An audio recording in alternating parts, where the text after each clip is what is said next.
CM Chandrababu గొప్ప దార్శనిక నాయకుడు అన్నారు. ఆయన ఆశయ సాధనలో భాగంగా సహచర రాజ్యసభ సభ్యుల సహకారంతో ఏపీ సమగ్రాభివృద్ధికి ఉమ్మడిగా కృషి చేస్తానని టీడీపీ రాజ్యసభ అభ్యర్థి భాష్యం రామకృష్ణ అన్నారు. టీడీపీ తరపున ముఖ్యమంత్రి చంద్రబాబు నుంచి బీఫామ్ అందుకున్న భాష్యం రామకృష్ణ అమరావతి సచివాలయంలో రిటర్నింగ్ అధికారిని కలిసి నామినేషన్ పత్రాలు దాఖలు చేశారు.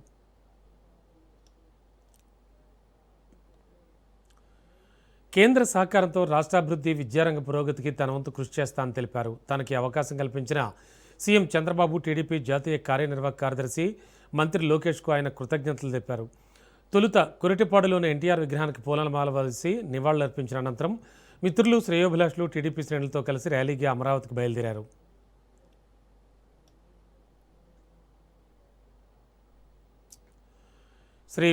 వెంకటపాలెంలోని శ్రీ వెంకటేశ్వర స్వామివారి దేవస్థానంలో రాజ్యసభ అభ్యర్థులు భాష్యం రామకృష్ణ, సానా సతీష్, చింతకాయల విజయ్ ప్రత్యేక పూజలు నిర్వహించారు.